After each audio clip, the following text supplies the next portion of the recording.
Hello and welcome to an all-new episode of Anime Brain Freeze. We are your magical wandering volleyball hosts. I am John. And I'm CC. And when there's just too much cool anime to watch, we've got you covered. Today, John and I will part ways again for a while, as each of us reviews a show the other has not seen. First, John will follow the trail of the traveling sorceress Elaina and detail her many adventures in the world of Wandering Witch. And after that, I will finally return to the volleyball court and cheer for our high-flying friends from Haikyu, attempting to climb to the top of sports anime. Grab your wands, grab your balls, unless you are not alone, and definitely don't pause the pod. We'll be right back. I get the picture. They try to hit you. They try to kick you when you're down and out. Yeah, I kind of decided to check out this here show, Wandering Witch. In Japanese title was Majo no Tabi Tabi. The Journey of Elaina. It's all about this girl named Elaina, and she's fascinated by the stories of Nikkei, a witch who traveled around the world, and she aspires to take the same course. Elena's determination of studying books and magic leads to her becoming the youngest apprentice witch to pass the sorcery exam. However, when Elaina attempts to receive training in order to become a full-fledged witch, she is rejected due to her extraordinary talents. Until she finds Fran, the Stardust Witch, whom accepts her. After earning her title, the Ashen Witch, Elaina begins her exploration around the world, visiting and facing all kinds of people and places. I kind of like how this show, it does something that I don't really see a whole lot of, where I feel like you can watch certain episodes like out of order. Like, obviously you have to, I feel like it's necessary to watch the episodes where you get to see the main characters. That probably goes without saying, because then later on you probably be a little confused. But all of the other stuff in between is just kind of like these, these journeys to different places that Elaina goes. And it doesn't really seem like it follows a set timeline, which, as far as it goes narratively. So it's like these snapshots from her life or her learning about witchcraft and everything. Yeah, pretty much. The show's also really pretty. Yeah. We talked about the studio C2C, which stands for Challenge to Challenge. Wow. Back when we reviewed Harukana Receive, and that was sort of also a nice sort of easygoing summer vacation feeling show that I think we both enjoyed. We did. And I mean, I watched the first episode of Wandering Witch. That looked better than Harukana Receive. Yeah, they definitely stepped their game up a bit, and by a bit I mean a lot. Mm-hmm. So Wandering Witch is based on a light novel series. Wait, hold on. Half out the door already? Yeah. But, it's kind of nice to have a light novel series that's not an isekai for once. So, the books were originally written by Jogi Shiraishi. And it's a little bit of an interesting story behind it, because Shiraishi was a little disappointed that he would not get his book published. But through the magic of the internet, he found he could self-publish on the Kindle service in 2014. And the books kind of got big from there. And he got in talks with GA Bunko, and they started getting a physical release in April 2016. Volumes 16 and 17 are due out this year in March and July, respectively. And I believe the first 5 volumes are, well, at least the first 3 volumes are out over here, and 4 and 5 are slated to be released. 4 might already be out. 5 is coming soon, I believe. So, yeah, it's nice to see that. Had a nice little up-and-coming story where he wasn't sure he'd get his story published, and then, hey, turns out everything worked out. He also cited that the influence for a lot of the flora and fauna came from him reading a lot of National Geographic, in that more than anything else he wanted to focus on the world and setting before the characters. And considering the characters do kind of travel to different places, different towns, different parts of the world. Yeah, I could get that vibe from it.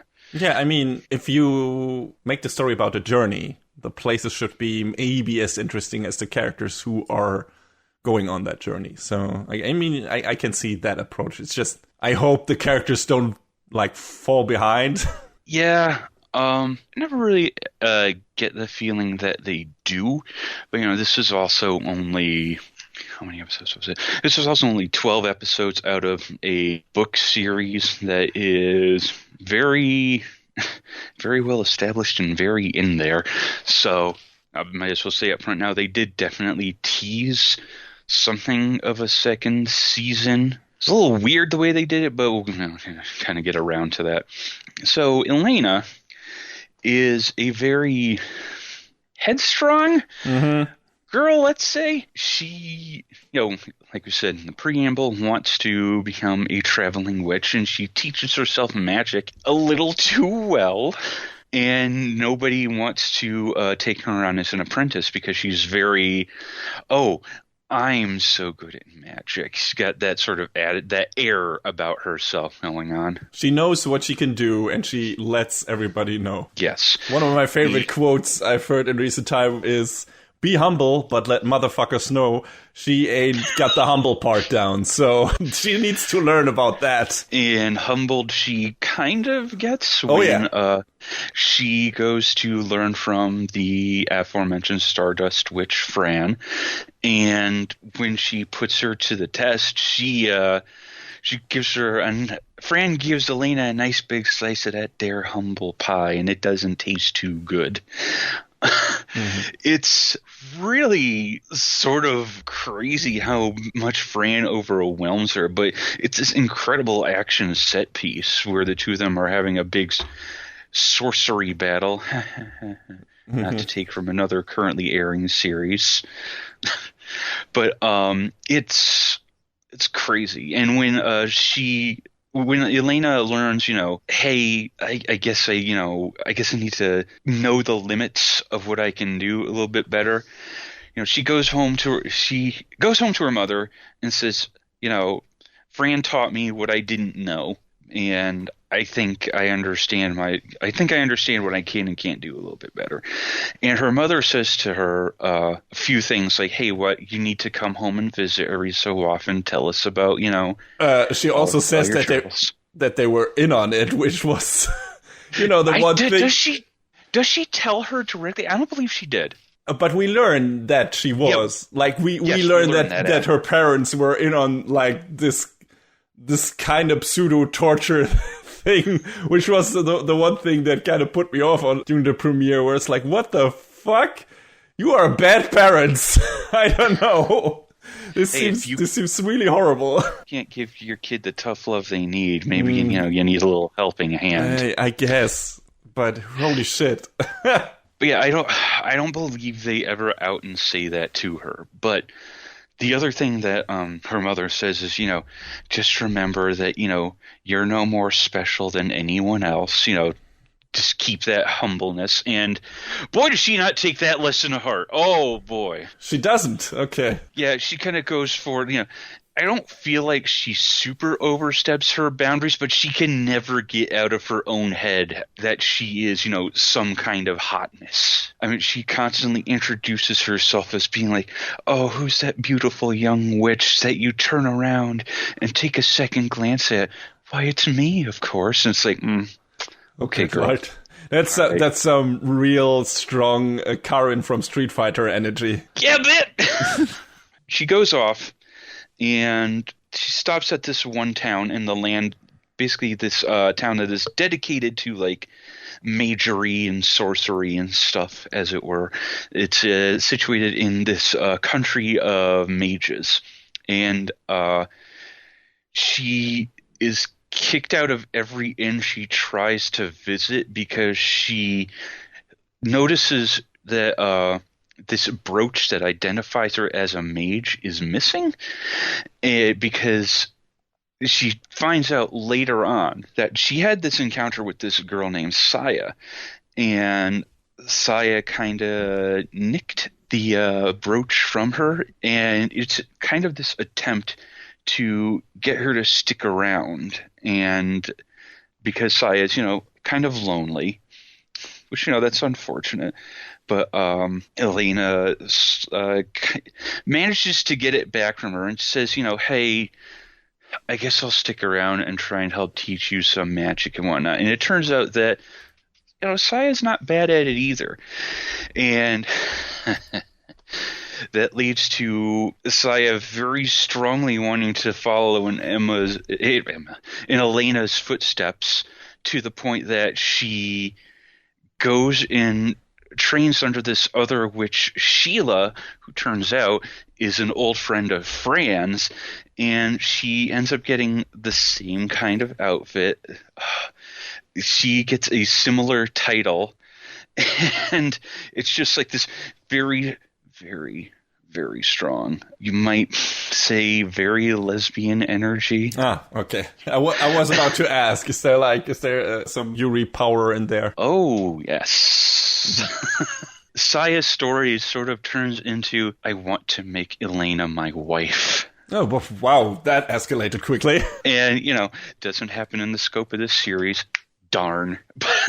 But there's certainly more story after this series. There's one episode that's kind of like two one-off stories. They split the episode in half, where there's this girl who is in this field of flowers, and she's super captivated by them. And it turns out, and this girl asks her, hey, you should bring some of these flowers to town for me. Sure, okay. Turns out these are magical flowers, and they kind of bewitch those who get their hands on them. So before she can walk into town, the town guards are like, yo, you can't bring those in here. They're actually really dangerous. And she runs across the brother, that's it, the brother of this girl in town. And, when she tells the brother where this girl is, it becomes this sort of very unfortunate story about, well, I guess she's stuck out there and she's never coming back, and we can't go get her because we'll be enthralled by the power of these flowers. And there's really nothing she can do about it, which brings me to something weird about this story. It starts off very, very whimsical, right? Yeah, that's what it sounded like, especially the thing you just mentioned with, the I don't know, quote-unquote romance side plot, I guess. Yeah. And, that relationship and everything, it sounds very, I don't know, not goofy, but, lighthearted. This show has some fucking mood swings, though. Okay. Hard mood swings. I mean, the first episode could have been a giveaway in that sense, because the second half of the first episode gets pretty dark in a way, even though it's all kind of an act by friend. But still, it's, you can see that story might go to darker places, and apparently it did. Yeah, in the second half of that episode, Elaina encounters this mage, Emil, who's been collecting happiness, quite literally using magic to collect happiness in a bottle for this girl that he's in love with. And this girl, Nino, is kind of the family's slave girl, and she's very depressed and abused. And they kind of parallel it to this story from within the world where this man went off to find, a bit of happiness to bring home to his sick wife. And boy, that story doesn't end well either. Yeah, it's really depressing, actually. Especially, and then we keep going further down the depression hole, because in the next episode, Elaina arrives in this abandoned kingdom, and all her left is this amnesiac princess, Mira Rose. Turns out she's an amnesiac because before she lost her memories, she kind of erased them herself. Because she turned her father into a monster, and that monster slayed everyone in the kingdom. So we get these two episodes back to back, and it's like, man, is this show just going to be nothing but darkness? And we sort of start to claw it back a little bit, where Elaina arrives at the Royal Magic Academy and finds this book about her mentor, about Fran, and we sort of get this backstory between Fran and Sheila, in that episode and some later episodes. And Fran and Sheila kind of get along about as well as oil and water back from their youth. And their mentor is Nikkei, so that that definitely fuels Elena's desire to keep continuing in her footsteps. There's a lot more interesting one-off stories. I don't feel like I want to read off everything else that happens because there's some other nicer stuff in there. Like, I guess the one other thing I'll say is there's a grape throwing festival where Elaina gets pulled into stomping on grapes to help make wine. And it's kind of funny. So there's that. There's some levity to this story. It's not all the bad stuff, but I feel like they struck a pretty good balance between the horribly depressing stuff and the more lighthearted, hey, this is a journey about learning about the world around you sort of stuff. I guess that's good. That's always like a very difficult balancing act when you have a series that deals with these wildly different tones. Because if you go too dark and then too lighthearted, it feels kind of disjointed and clash, and those episodes clash with each other. So, especially if you binge a show like that, I would say. And do you feel like it went too far in either direction, like from one episode to next, where it's like, oh god, and then wow, this is too jolly now that I'm still not over the previous episode, or the other way around? I don't feel like it gets too overly jolly compared to some of the other stuff that's in there. I mean, obviously you still have to maintain some of the whimsy of this magical world. And I feel like, it's weird to say, I feel like it helps kind of ground the story that it has. You have both sides. You have, your little bits of everyday happiness along with your bits of, everyday not so happiness. Because, everybody goes through their shit in their lives. And I feel like, we get to see a slice of that, with the personal stories we get, as well as, there's some stories about the towns and places as a whole that the characters travel to. So I do still think that those episodes are, if you're not in a particularly good mood that day, or even if you are in a good mood, it might hit you harder than some others. I believe there was one episode in particular that had a disclaimer up front that said, hey, just to let you know, this one has some actual shit in it. Shiraishi was definitely trying to hit the whole emotional spectrum in this story, and definitely feel like he achieved that pretty strongly. And, the art direction, the animation in the show is incredible from top to bottom. To say the show is probably one of C2C's best works to date, I don't think is an understatement. And the director, Toshiyuki Kubooka, he had previously directed Harukana Receive and did some other stuff like Batman Gotham Knight, the Berserk movies, which I believe you would watch those, right? What was your thoughts on those as far as production? I like the Berserk movies better than the new Berserk series. Well, that's a low bar. Yeah, I know, and that's all I'm gonna say, because that also has a lot of bad CG. Those movies that have a lot of bad CG in it. There are some nice hand-drawn animations too, but it's.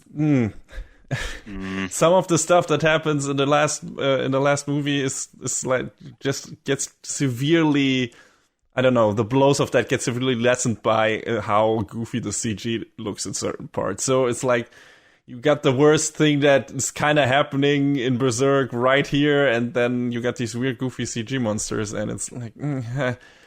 Yeah, and Batman Gotham Knight was fun. That was like a compilation, like the Animatrix, where it's like different studios doing different little Batman stories. My favorite segment was probably the one from Madhouse, or Batman Fights Against Deadshot. That was directed by Yoshiaki Kawajiri, so that was really cool. I don't know which segment your guy was responsible for. Looks like he did Working Through Pain, the fifth part. Okay, that sounds familiar. Might be the Killer Croc episode. I'm not sure. I haven't watched Gotham Knight in ages, so I kind of want to revisit that. But yeah, that was a fun compilation. Probably not as good, in general as the Animatrix, less in terms of level, like consistency and everything. But there were some cool parts in there. I don't remember if Working Through the Pain was one of the better ones or not.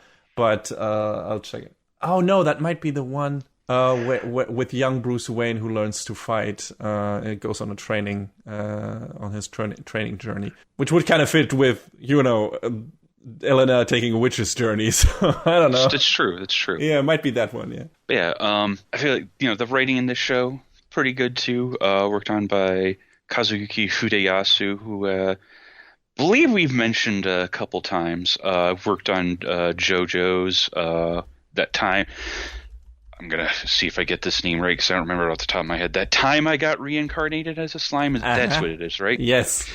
Or just call it Slime Time or Tensura. That works. Yeah, I mean, I wrote it in my notes as Slime Time Isekai, but I couldn't remember the full name. That's fine. Worked on a couple of Zoid shows, Black Clover, a couple of the Hajime no Ippos. One of my personal favorites, Bento. Mm-hmm. Season 2 win. Never, probably, sadly. Yeah. But yeah, there's even this really neat interview with Shiraishi about his thoughts on creating Wandering Witch and the adaptation of the show. I'm going to give that to CC so he can put it in the show liner notes. Yay. Sometimes I do these things. Other times I just forget completely. Hey, listen, I don't know who reads these links anyway, so... But yeah, this show was much like the show I'm going to be talking about next time around. Was kind of it was a surprise bit of fun. I went into it, expecting I'd probably watch one or two episodes, but, I got through with this leg of Elena's journey. We got a tease for another season. No word on whether or not it's actually coming anytime soon. But yeah, this is a very pretty show with some fun characters, some emotional highs and some emotional lows. Yeah, it sounds like it's not like it's a super shallow series or anything, or it's just hey, journey new places, everything. But there are some actual gripping character stories in there, and sad tales as well.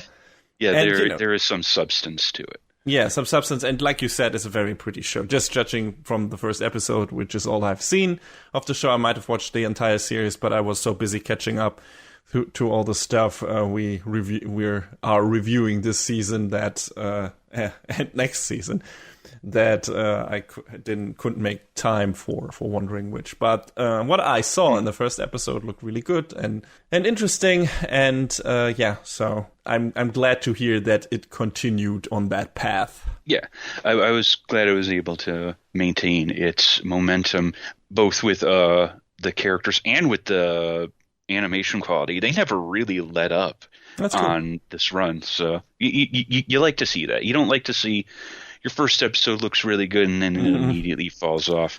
I don't remember what show it was we talked about a couple of seasons ago, but there was a show that had a violent drop off after. I know which one episode. You mean. What was it? The magic something? Magic Yeah. I forgot its name, but that's also apparently really bad because of a lot of other reasons. Yeah, I read some of those too. I forgot its name, rightfully so, probably. But yeah. Lost to the annals of time, much like X-Arm will be after this season. Hey-oh! Or maybe it will live in infamy, who knows? Just like Handle Shakers. Yeah, pretty much. But yeah, no, Wandering Witch was a really fun time. Check it out. It's on Funimation, Hulu, Anime Lab, and Wakanim for those of you outside of the United States. Yeah, it's a fun and interesting show with a lot of developments to it that I think is worth checking out.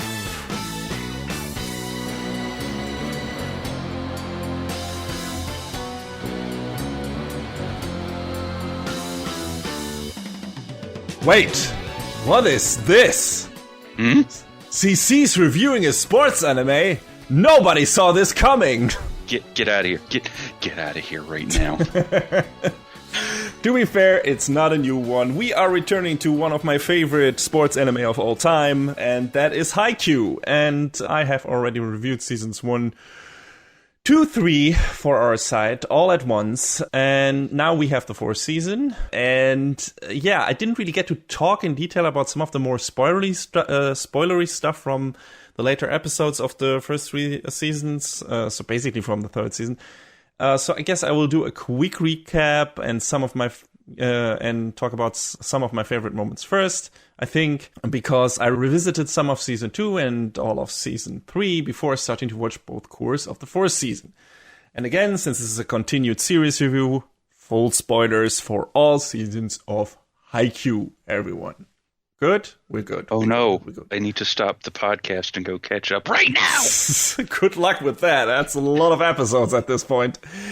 But yeah, Haikyu is, of course, from the setup, a pretty standard sports anime. You got our main 2 protagonists, Hinata and Kageyama, who are basically opposing characters in a way, not as standard as we got in other shows, maybe like in another kind of sports anime this season that is currently airing right now with a also very hot and cold duo, but even more so, more living up to that name. Hinata and Kageyama are pretty much, they are both very aggressive people, only in a different way. Hinata is very jolly, jumpy, happy person, very energetic, and Kageyama is also energetic, but he's also very stern and very angry a lot of times. So they are kind of opposed. One is a setter in the game of volleyball, one is a spiker.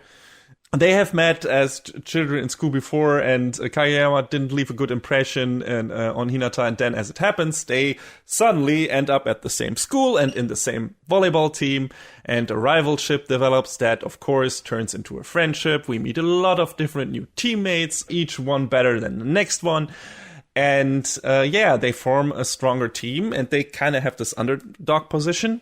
Karosono is their name. And then, they have been this super strong team a couple of years ago, quite a lot of years ago, but then they have fallen from grace. They're a team fallen from grace. And they're trying to get back to the top. We'll get to that. But, yeah, that's what happens, basically. Huh. To the top, you say. To the top, I say. And that's basically all of seasons 1, 2, 3. Them becoming a stronger team.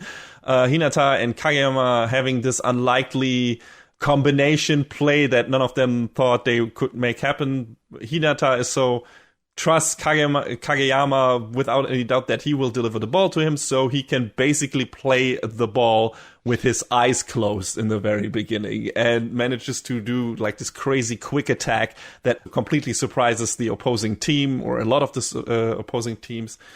And that's kind of the new centerpiece for the success of Karosono. And then we develop from there, and you get a lot of matches and tournament, several tournaments actually. And all of that culminates in season 3, where they are playing the regional champion several years in a row, Shiratorizawa, who are this super powerhouse school with like this one incredibly gifted, super big, large, tall, massive, ultra big, muscular, gargantuan dude. Well, his name is Ushijima, and if you translate that's I think that's Cow or Bull Mountain or something like that. I'm not sure. I haven't seen him or translated the kanjis of his name, so maybe Yoshi stands for something different. I think he's associated in terms of visual metaphors with an eagle, while, our team is the crows, the birds that keep are very smart but keep around at the garbage dump, and he's the guy who soars above the tall mountain. And that's the goal. That's where Karosono needs to go. So yeah, and that's basically all of the 3rd season. It's like the match against that powerhouse school, and it's a sight to behold. And the first episode of season 3 was already like this prime example of setting the atmosphere and anticipation for an important match. I remember sitting there, even watching it a second time through, and just feeling the goosebumps crawling up my arms, where it was like, holy shit, something big is gonna happen and all that shit. And you see the players arrive and, you know, everyone, and then Ushijima like walks on the court and you're like, holy fucking shit, this is gonna be wild. And it is. And he had such a great build up for a stage boss character, basically, if this was a video game. And he delivers on it completely, dominating Karasuno in the first set. It's like, he's like this threatening, nigh unstoppable force. And I talked about this before, this is hampered a bit by the series trying to be more realistic than some other sports anime. I mentioned this when I reviewed Ahiru no Sora already. Like, the score difference never gets too big because Shira Torizawa makes some mistakes and Karasuno gets some lucky shots in, which is what would probably happen in a real-life game as well. But a few single scenes aside, they mostly show Shira Torizawa completely wiping the floor with Karasuno, for a while at least. So there's a bit of a disconnect when the scoreboard at the end shows 25-16. Where did those 16 points come from? It's like, it's kind of weird. It's like, yeah, okay, it makes sense in the real world, but this is anime, so just let them lose like with 0 points or something, or 1 point, and I would have been completely fine. So I don't know, a bit of misguided realism here, wrongly applied, but it's fine. I'd rather they went more shonen anime in that regard and let them be completely annihilated, at least in the first set. But yeah, the hype was strong regardless. Like, the comebacks would have been more satisfying, but they were satisfying enough anyway, even with that in the back of your head. And there are a bunch of matches in this show that could have been applied to, but that is where it stuck out the most to me. That's why I wrote it down again, because there was such like this giant piece of dominating force on the other side's team with Ushijima, who's like this monster. But yeah, like I said, regardless, the last 2 matches in the main tournament from season 2 and season 3, of course, were pure nail-biters with great emotional moments and incredible animation. I especially loved how some of the side characters got the spotlight for clutch situations, one of my favorites being Tsukushima, who always came across as kind of a not super motivated, snarky guy with a somewhat shit personality. That's funny, but, you know, it's like, why is this guy even playing volleyball, and why is he such an asshole sometimes? And then he finally gets this big spotlight in season 3. We learn what formed his current attitude towards volleyball, which is a very personal story that relates to his brother. And then we get this great moment where, with the help of his new friends in Karasuno, Tsukishima manages to do this big turnaround move and moment and celebrates his newfound passion for the sport and his evolution as a player and character with this guttural, hype as fuck scream. And when I first watched that, my fists were shaking just like his, and I was screaming as well. It was a fantastic moment, like one of the best moments in this series, bar none. And yeah, the music and everything, at the reaction of his teammates, and good God, that's how you do a hype sports anime. Holy shit. So yeah, season 1 to 3 were great. Of course, Karasuno wins. Like I said, spoilers. They beat Shira Torizawa, and everyone is looking. It's like, what? How could that happen? That's impossible. Karasuno, they're not a strong team anymore. They have fallen from grace. What's happening? How could they have beat Shira Torizawa? So all the eyes are on them now. And yeah, I loved it. Like I said, all 3 seasons were great. A bunch of colorful, well-written characters, fantastic animation by Production IG, fantastic matches, and everything culminates with our Crow underdog team beating the unmatched powerhouse in the form of Shira Torizawa in the 3rd season. That is like this one giant 10-episode long match. So, how are you gonna literally top that? Get out of here. Nationals, baby! So yeah, that's where we're going with the 4th season. And the 4th season is named Haikyu to the top. That, you know, now you know why I am doing all the top parts here. But yeah, before that, also, just as an info, because you might accidentally skip those, there is like this 2-part special that is also available on all the streaming services where Haikyu is available as a whole.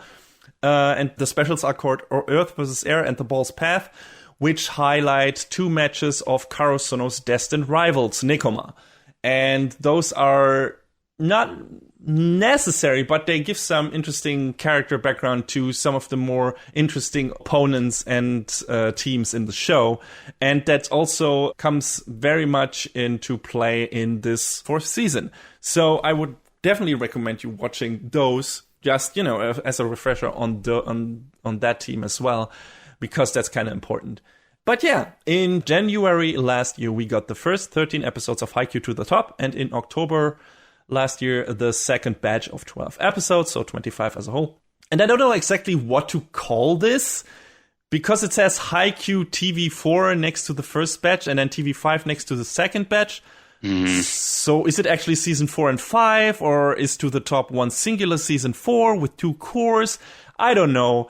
But since they didn't change the name after the first batch, I consider the entirety of To the Top Haikyu's 4th season, for now anyway. We'll see what they name the next iteration, whenever that happens. We have a new director and chief animation director. The directing chair went from Susumu Mitsunaka, who was there since season 1, to Masako Sato, who also directed Animal Yell and some episodes of the earlier Haikyu seasons. He also did some of the storyboards there. And the chief animation director position switched from Takahiro Chiba and Yuko Yahiro to Yu Kobayashi, who did key animation for the earlier seasons and also stuff like Toradora, Full Metal Alchemist Brotherhood, Run with the Wind, and other shows. The character designs by Takahiro Kishida have been changed a bit to look more like how they do in the manga. They were more loosely adapted in the previous 3 seasons. Now they look much more akin to what you expect when you expect an anime adaptation from the manga. But aside from that, To the Top feels like it never went away. Like Haikyu was always there. So I heard somewhere, or I read somewhere, that the production was troubled. I tried to look it up. I couldn't find anything. And in my opinion, it's not super noticeable, especially not in the later episodes. In the beginning, the rhythm is a bit off. The visual gags are not executed quick enough. And some of the pauses feel too long and awkward. It feels like they first, like the new team first had to find its groove a bit, maybe. But later on, especially in the second core, it's like, yeah, Haikyu is back. Here it is. Here it is. Did you think it wouldn't come back? It's like, all right, okay, they got this figured out. So I was very glad when I realized that. The soundtrack is great as ever. The team there hasn't changed. It's done by Yuki Hayashi, the guy who makes My Hero Academia's great moments shine with his terrific mix of rock and orchestral score. He is helped by Asami Tachibana, who apparently stepped out for the second season but has rejoined the crew since season 3. And she has already worked on the soundtrack together with Hayashi on Gundam Build Fighters Try. Worked together with Sawano and some other composers for the music on Seraph of the End, and composed the score for Darling in the Franxx. And hey, say about that show what you will, like that it's shit, because that's the truth, but the soundtrack was great. And yeah, the soundtrack in To the Top is still this great Hayashi signature style mix of banging hype rock tracks mixed with uplifting orchestral hymns. And music actually plays a big part in the spotlight match of this season, and I'll get to that later. So, where are we left with Karasuno after they won against Shiratorizawa? Well, we immediately start off the season with Kageyama getting invited to a national training camp that is picking out possible players for the Under-19 Olympics. And because he doesn't want to be left behind, Hinata sneaks into a training camp for first years in the Miyagi prefecture, held by Shiratorizawa, promptly being relegated to the role of ball boy, but determined to show that his worth is not dependent on Kageyama. And the coach of Shiratorizawa, Washijo-sensei, you get the feeling that he sees something of himself in Hinata. He seems kind of angry with him, like that he interrupted the training and just like the stern old grumpy coach. And he's voiced by Ryusei Nakao, the guy who voiced Freezer. So that's a well-known voice. And you know that guy can get angry. And he does. And he can like ooze a certain aura. Where it's like, don't get in that guy's way. It's a bad idea. And he does that when Hinata interrupts his training camp and like basically sneaks himself in there. Coach Washijo lets Hinata stay, but like I said, relegates him to ball boy. But you get the feeling that he has like maybe a kinship with him. He sees something in him that started maybe with the match they had in the tournament. And yeah, so he lets him stay to witness the training anyway, even though he's super hard on him. Later, we learn that he recognizes the hunger to reach for the top in Hinata because he had the same hunger as a player, because they're both very small. Hinata's a very small stature, which is one of the key plot points, where it's like he's very small, so he's not really made for the game of volleyball, really, but he can jump super high. And there was like the signature player in Karasono's most successful years called the Little Giant. And that's the big role model. That is the person Hinata aspires to. That's what he wants to reach. That's what he wants to be. So that's also why he went to Karasono. And that's basically it. And this hunger, this drive, is the same drive that Coach Washijo felt or experienced or had when he was a young volleyball player. So he's like, hey, okay, I can see where Hinata is coming from. He has potential. I want to nurture that potential, but I want to make him fight hard for it. So yeah, that's like the first couple of episodes of this season, where it's like, okay, Hinata gets some tough love from the opposing coach, but he actually benefits from being the ball boy. He's able to observe top players very closely from a different position than the field, and that enables him to adapt to new techniques like the split step and improve as a receiver, which was not really his forte. His forte will always be spiking, but since he was always mostly acting on instinct, this teaches him to actually use his brain and transform said instincts into intuition. So those are some really valuable lessons, and that helps him evolve as a player a lot. You need to watch the ball. You always have to keep your eyes open when you are the ball boy. Otherwise, one of them volleyballs might hit you right in the dick. A painful experience Hinata definitely gets to have. I was about to say, this sounds like the this character's voice of experience. Oh yeah. That definitely happens, and he learned a valuable but painful lesson that day.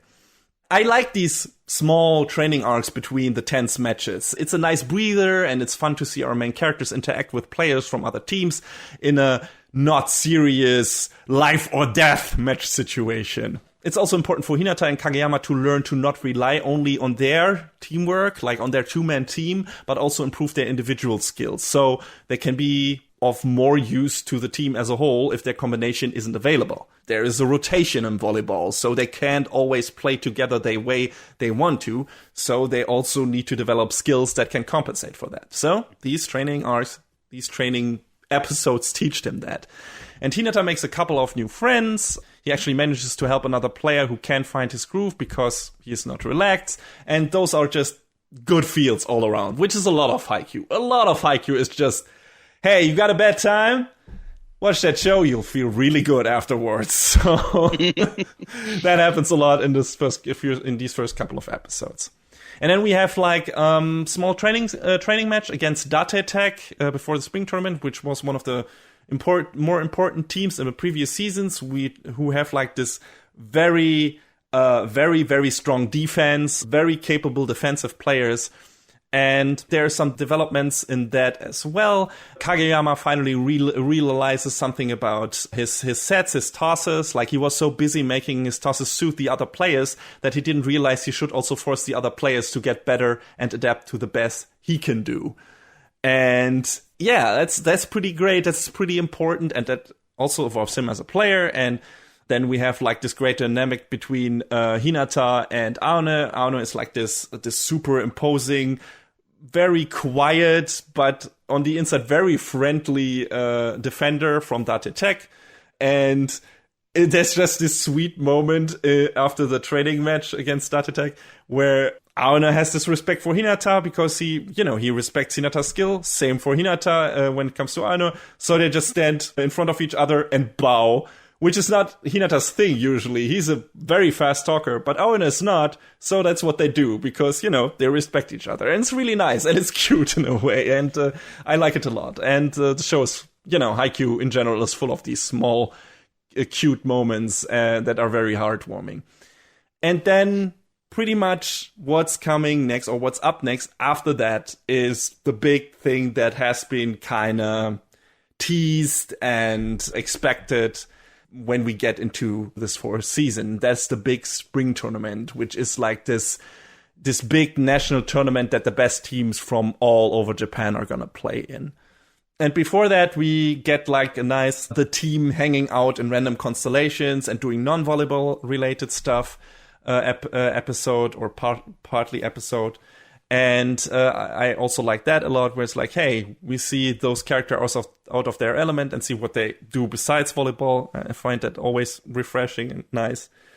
And then we have like this cute moment where their coach Ukai made a nice video, basically edited together to make the team remember some of their best moments from the previous games to hype them up. It's also very cute. Like just highlighting a few of the moments in Haikyu that made me smile from ear to ear. And yeah, it's really cute and it's really nice and it's really fun. And yeah, just again, good feels all around. And then it's time for the spring tournament. That's the big thing that happens next. And we get like all the teams like marching onto the court and basically representing their district and everything. And we get like this nice marching band rendition of the OP of the show for the introduction of the teams during the opening ceremony of the tournament. Cool. Yeah, it's super cool. And it gets cooler, believe me. And then, we have all the different teams. We see the return of some characters from previous training arcs and specials, and also some completely new ones. So it's like, oh, this is, interesting character. Oh, new one. And the character designs in Haikyu are always super striking. One example here is Bokto from Fukurodani Academy. He is super fun because he doesn't work without a sufficient hype level, aka enough people watching him. Even if they're just imaginary. And his teammates constantly have to find ways to get him out of his periods of depression when not enough people are watching him. And it's fantastic. He's a fantastic character and super fun. And yeah, it's really great. A new character that appears is basically Hinata's doppelganger, aka Hoshiyumi, who is like the small dude with silver hair from Kamomedai High, who also jumps high and does crazy spikes just like Hinata.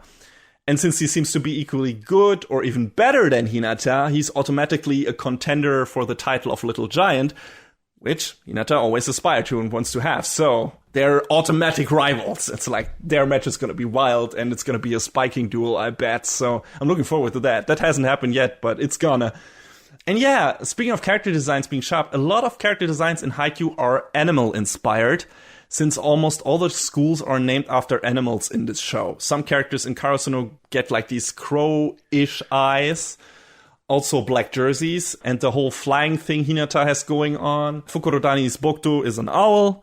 Some players from Nekoma are obviously designed after cats, and Hoshiyumi is based on a seagull. If you look at his hair and eyes, it's a fun idea. And the new commercial break eye catchers lean into that as well. Crows, owls, cats, foxes, they're all there. They're all very cute.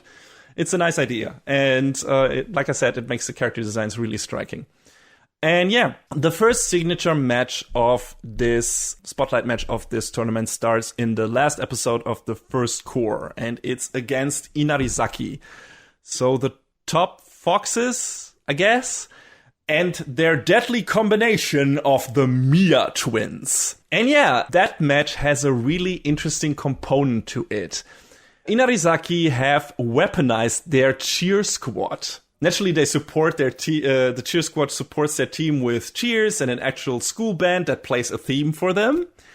But the fans also boo the opposing team and try to throw off their playing rhythm with drums, which is not nice or sportsmanlike at all, but it's pretty effective and it kind of fits the trickster fox theme of that school. You know, that's the thing one says about foxes in Japan. It's like, hey, they always got something up their sleeves. They're always kind of tricky. They're they don't maybe always play fair. And then Karasuno mobilizes their own cheer squad in the form of Tanaka's sister and her buddies, hitting them taiko drums hard. It's a cheer battle, bitch! And I love it. Yeah, it's hype as fuck. And yeah, the motto of Inarizaki is, we don't need the memories. There's like this giant banner next to where the cheer squad is standing, and Karasuno has one that says fly on it. But yeah, Inarizaki's banner says, we don't need the memories. So I guess paraphrasing, we can always be better than we were yesterday. Always look forward, never look back. And that's how they play. And yeah, that match is fantastic. There's a lot of shit going on, a lot of different strategies, a lot of different plays in a different way. There's a Tanaka-focused episode. Yay! That's one of my favorite characters. He has been from the get-go. He's like this hype man. He is super fun, super funny. He's like kind of the heart of a team in certain parts. He can always get people like out of a funk and everything. He's really cool. And his sister is great and everything. So yeah, when he finally finds his groove and actually gets to score the first set against Inarizaki, it's super satisfying. I was so happy for him. Nothing will probably beat Tsukushima's big breakthrough moment from season 3 for me anytime soon, but the one-man hype squad sure delivered in this 4th season. As a Tanaka fanboy, this season has been really good to me. That's all I can say. So I was really happy that I got that out of this. But yeah, that match happens. A lot of shit happens that I really don't want to give away or go into detail because it doesn't make much sense, because it's not as fun talking about it as you witnessing it. That's sports anime. But also, maybe in case you still want to watch it and, get surprised by some of the developments yourself. But yeah, after the first set of that match, we switch to Nekoma's match against Sarukawa Tech, which is a bit of a weird choice since it kills the momentum from the Karasuno match. However, I do think the series focusing so much on Nekoma to begin with the specials and now in the tournament, will eventually pay off big time when both destined rival teams will eventually, inevitably, face each other. That match will for sure profit from all the time spent on both teams a great deal. And I'm so fucking hyped for that encounter. I cannot convey it properly with words. But yeah, really looking forward to that. And we got some interesting character development in that match as well. One of the key players of this, Yokoyama and Kenma, get highlighted, who are like these polar opposites. One is a hothead, relying too much on his guts and physical prowess, and the other being a nerd that relies a bit too much on his brain instead of putting more physical effort in. So even though they don't even remotely see eye to eye in the beginning, they start to learn from and improve each other once they start communicating and becoming friends. It's a neat character story. Also, Kenma having video games on his mind 24/7 and imagining game landscapes while doing annoying runs is a hard call out to me personally. He even imagines stepping on Mario Kart ? And getting powered up so he can muster enough will to keep on running. And that is some peak imagination, I gotta say. So yeah, great stuff. And yeah, he compensates for his physical shortcomings with perfect technique, a keen eye, as well as great analyzing and strategizing skills. And to him, volleyball sometimes becomes more of a game of chess, where he sets up an elaborate trap, many plays in advance, to make a 100% score happen when it needs to. And yeah, that's, again, also a very interesting match. Their opponent is not as, as interesting, really. I mean, there's some interesting stuff to them too, but the important part here is Nekoma and, to learn more about those characters. And when we are going to see them and Karasuno clash, it's going to be great. They have been old rivals. There's like this talk about, always this talk about the battle at the dumpsters, the cats versus the crows. That's what happened a lot in the past, and that's going to happen again. So, looking forward to that. But after that wraps up, we return to the match of Karasuno versus Inarizaki. And that's where the focus really becomes the Miya twins of Inarizaki. And their combination plays are terrifying perfectionism. The two twins are completely different. Again, in terms of character, we have that a lot in this show, like opposing characters that still learn to coexist and profit from each other and evolve against each other, basically. There's Atsumu, who has blonde dyed hair, is playful, and is a bit of a trickster and rude jackass. He knows that he is good and he lets other people know it. So basically like Elaina in Wandering Witch. He also expects everyone to score if he is on his A game because his sets are just that good. He immediately successfully copies and does his own version of Hinata's and Kageyama's quick attack, which leaves Karasuno completely flabbergasted. He also does this cool thing where before every serve he does, he stops the music from the support band with this badass gesture, where it's like he looks straight forward and with like this steely gaze, and then he just raises his hands and shuts his fist, and the band stops playing, and he makes a serve. And it's always, it's like, oh, here it comes. Oh shit. It's really good. And the other one, Osamu, has grayish hair, is more of a nice, reliable, straightforward dude who comes off as low-key and a bit unremarkable, but is also reliable when it comes to compensating for Atsumu's impulses. And it's not like they are the super harmonic duo. They are very competitive with each other and fight a lot, you know, like brothers do.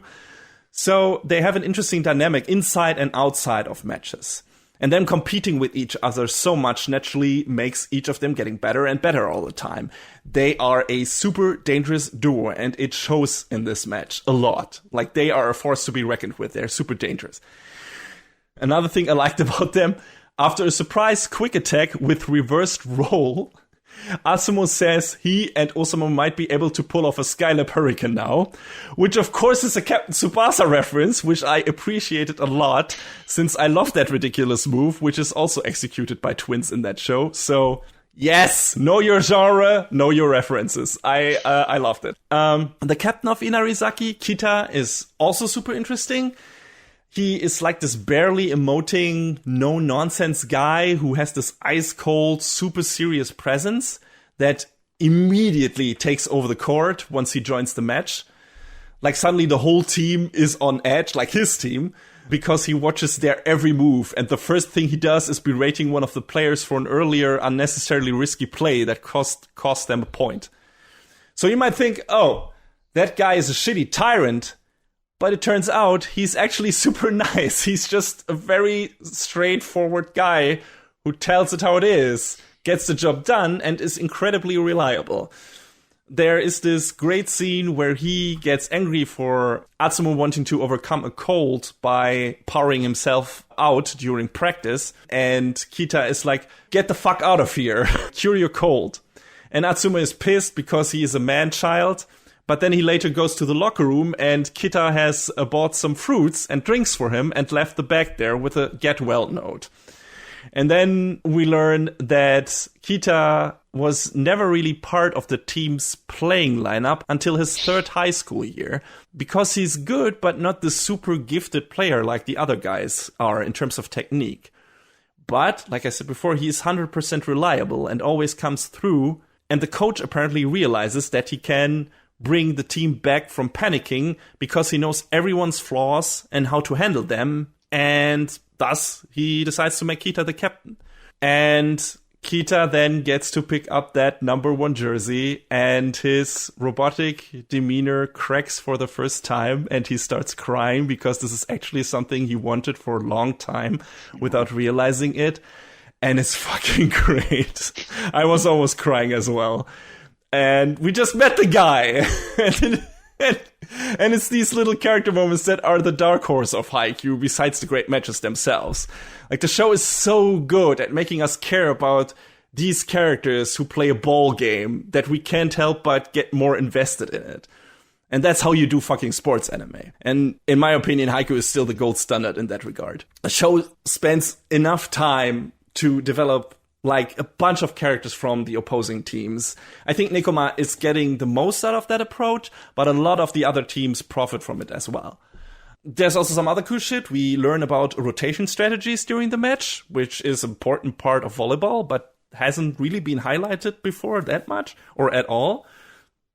So we not only get character development, we always learn something new about the game as well, which is very much appreciated from my end, because of course I don't know everything about volleyball. I don't watch the sport, I only watch it in anime form. So there you go. It's nice to learn more about that sport and how it works. And on the Karasuno side of things, we get another great moment with Nishinoya and Kinoshita. The latter being a second hero who hasn't really been featured that much before the season.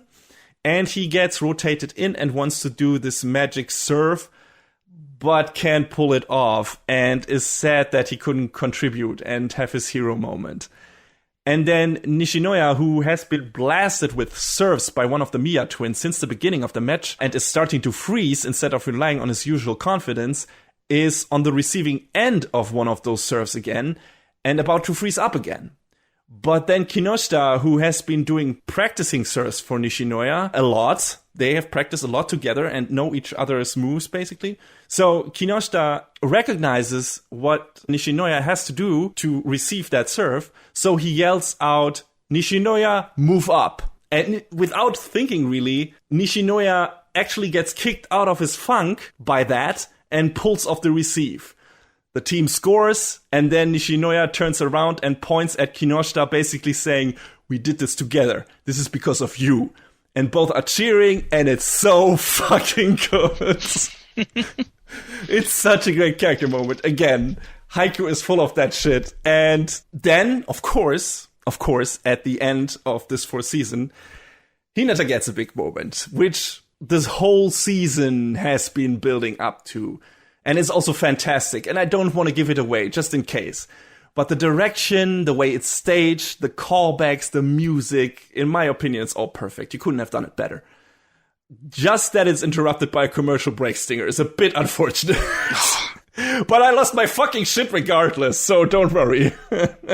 And what follows is one of the most intense exchanges in the series, and also shows why Hinata is one of the main characters of this show. It's amazing. It's like you have to see it to believe it. It's great. The finale of this match is this drag-out, merciless exchange of blows that only Haikyu knows how to deliver perfectly. At least I haven't seen something like that done as well in any other sports anime. The music goes into overdrive as well. I couldn't decide which of Hayashi's soundtracks I like the best, My Hero Academia or this one, but To the Top definitely makes a very strong case for Haikyu's score becoming my favorite of those two. It's too good. It's fantastic. This match feels like a finale, like the match against Shiro Torizawa, even though it's just the second one in this tournament. It's crazy. And yeah, that's basically it. I mean, yeah, of course, Karasuno wins. Of course, that's a spoiler, but that was kind of to be expected. I mean, they have lost before, but they're a better team now, and they wouldn't lose this match, but it comes down to how they win. And now Nekoma is next, which was quite a surprise to me, because judging from the build-up and the history between those two teams, I expected this to be the finale.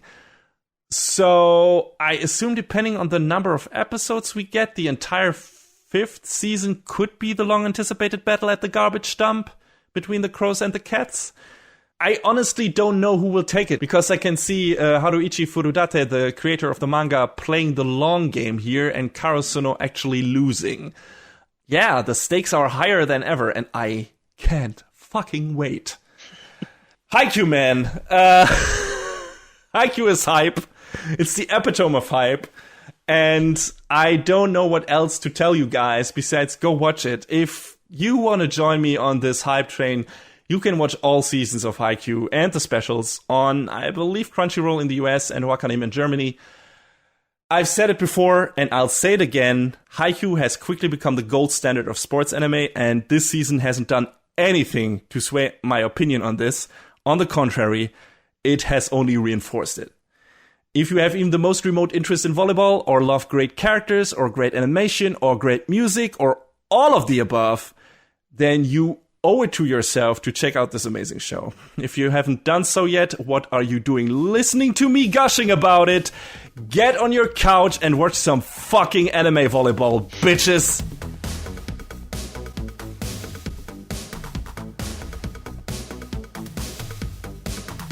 And that is a wrap on the 107th episode of Anime Brain Freeze. All the music in our show is from the Double Dragon Neon soundtrack by the amazing Jack Kaufman. Please go to vrt.bandcamp.com and check out his awesome work. Our show is available on most of the popular podcast services, but it's always worth visiting animebrainfreeze.com for our review index and more. Leave us comments and questions on YouTube, follow us on Twitter at AnyBrainFreeze, or send an email to animebrainfreeze@gmail.com. We would love to read your feedback. Thanks for tuning in, we hope you had a good time, and please join us again on our next episode. Macht's gut, So long, everybody. Next time on Anime Brain Freeze. Your everyday school life with a not-so-secret betrayal. And we steal the world, kiss the demon, and don't give a damn.